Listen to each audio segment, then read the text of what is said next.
दोस्तों jute corporation limited की तरफ से कंप्लीट नोटिफिकेशन रिलीज कर दिया है। इवन इसके एप्लीकेशन फॉर्म भी स्टार्ट हो गए हैं। जो कैंडिडेट एलिजिबल है फॉर्म फिल करने के लिए वो सभी कैंडिडेट फॉर्म फिल करें।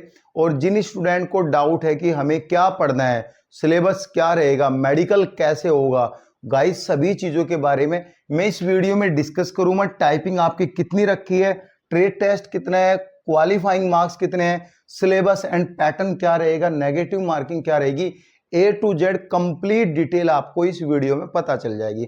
सबसे पहले हम यहाँ पे जानेंगे वैकेंसी जो थी, 3 वैकेंसीज थी, accountant, junior assistant and junior inspector की 3 डेजिग्नेशन के ऊपर ये वैकेंसीज थी। लगभग 90 वैकेंसीज थी। ठीक है, इसमें जो है पहले सिलेक्शन प्रोसीजर के ऊपर बात करते हैं। ठीक है, देखो अकाउंटेंट का जो सिलेक्शन प्रोसीजर है, आपका सीबीटी कंप्यूटर बेस्ड टेस्ट आपका एग्जाम होगा, ओनली 1 एग्जाम होगा।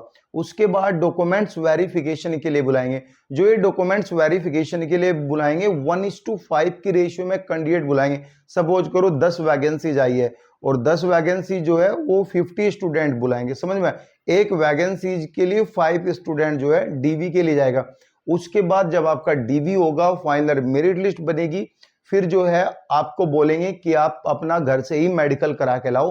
फिजिकल फिटनेस, कलर ब्लाइंडनेस का जो नॉर्मली एमबीबीएस डॉक्टर से आपकी खुद की कॉस्ट पे, यानी खुद को पे करना है आपको एक मेडिकल बना के ज्वाइनिंग के टाइम लेके जाना है। अब वो ज्वाइनिंग के टाइम मांगे या डीवी के टाइम मांगे, वो इनके ऊपर डिपेंड करता है कि इनका प्रोसीजर क्या है। जो प्रोसीजर में लिखा है, पहले सीबीटी फिर डीवी फिर मेडिकल, ये लिखा है। ठीक है, अब ऐसे ही जूनियर असिस्टेंट में आपका CBT computer based typing test हो, कंप्यूटर बेस्ड होगा, फिर आपका टाइपिंग टेस्ट होगा, फिर डीवी होगा, फिर आपका मेडिकल होगा। ऐसे ही जूनियर इंस्पेक्टर में आपका सीबीटी होगा, कंप्यूटर बेस्ड टेस्ट होगा।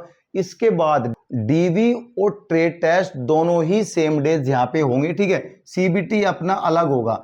देखो इसमें आप लोगों का एक कंफ्यूजन हो सकता है, यहाँ पे स्टूडेंट क्वेश्चन कर सकता है कि सर सीबीटी के बाद जो है आपका डीवी कब होगा, टाइपिंग कब होगी। तो कुछ स्टूडेंट बोलेंगे सीबीटी टाइपिंग सेम डे होगा, ऐसा कुछ नहीं।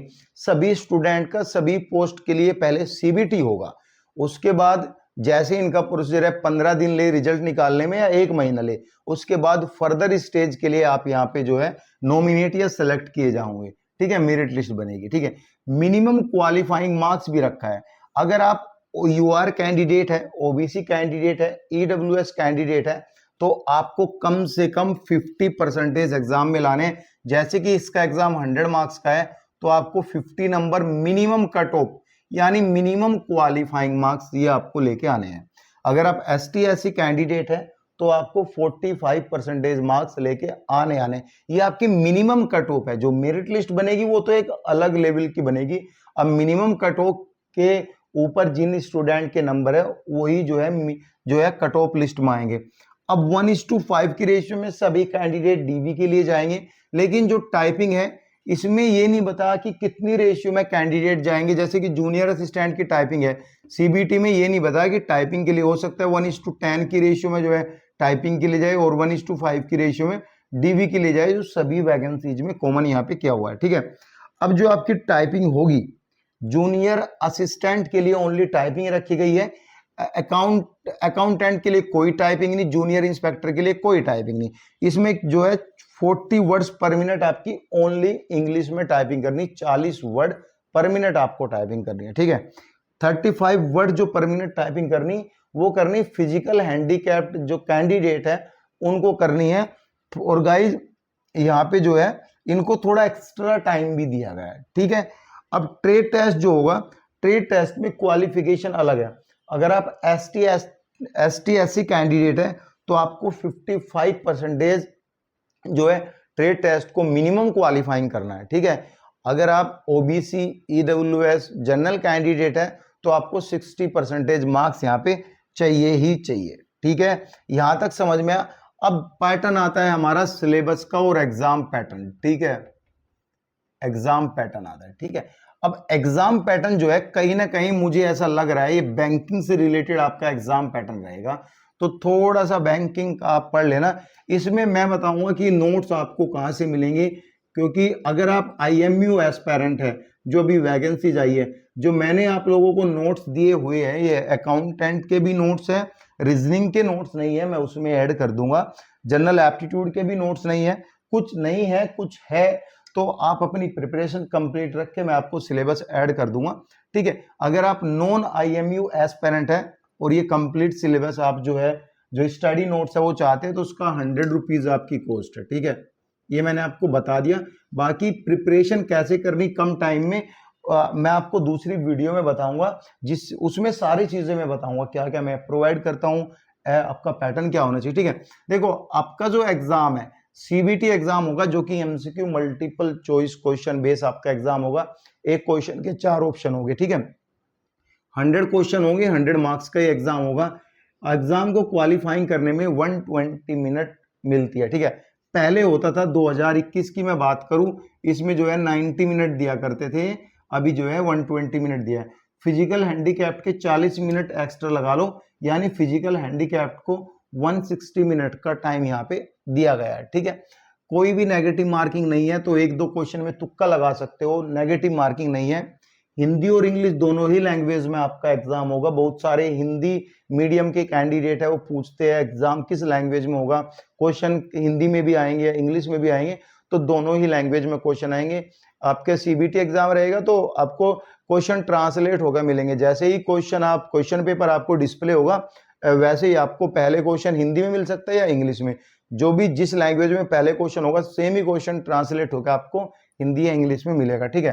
देखो अकाउंटेंट का सिलेबस कुछ और है, जूनियर इंस्पेक्टर का सिलेबस कुछ और है, जूनियर असिस्टेंट का सिलेबस कुछ और है।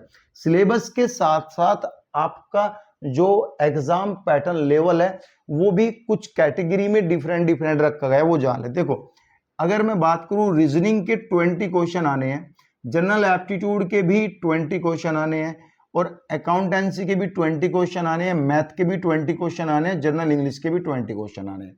अगर मैं बात करूं मैथ और इंग्लिश, जो ये दो सब्जेक्ट है, ये आपका 10th लेवल के क्वेश्चन आएंगे, 10th लेवल के क्वेश्चन भाई।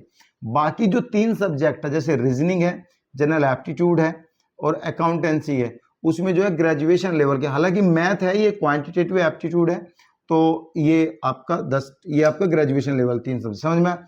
अब बात करेंगे जूनियर असिस्टेंट का सिलेबस। इसमें जो है जूनियर असिस्टेंट जूनियर इंस्पेक्टर में सिर्फ 4 पार्ट में सिलेबस को डिवाइड किया गया है, ठीक है, लेकिन लेवल अलग है। जूनियर असिस्टेंट में क्या है, रीजनिंग जो है 25 मार्क्स की आएगी, जीके जो है 25 मार्क्स का, इनका जो लेवल है वो ग्रेजुएशन लेवल है। लेकिन मैथ और जो इंग्लिश है वो यहाँ पे जो है 10th लेवल की है, इसमें भी 25 प्लस के 25 मार्क्स का ये आपका यहाँ पे सब्जेक्ट रखा गया है। ऐसे ही जूनियर इंस्पेक्टर में क्या है, रीजनिंग और जीके जो है ये 25 प्लस 25 मार्क्स किया, लेकिन यहाँ पे ये 12th स्टैंडर्ड का पैटर्न रखा गया है, 12th स्टैंडर्ड लेवल आपके क्वेश्चन आने हैं, ठीक है। और मैथमेटिक्स और इंग्लिश के जो है वो 10th लेवल के क्वेश्चन आने हैं, ठीक है। अभी भी आपको अगर कुछ डाउट लग रहा है, मेडिकल तो सबको देना है मेरे भाई, और ये खुद की कॉस्ट पर देना है, लग जाएंगे आपके 500 से 1000 रुपए आपके लग जाएंगे मेडिकल देने में, तो ठीक है ना। आपको 200 रुपए पे करने हैं आपको फी के, तो 1000 रुपए भी लग गए, तो 1200 रुपए आपके लग जाएंगे, गवर्नमेंट जॉब अच्छी खासी मिल जाएगी।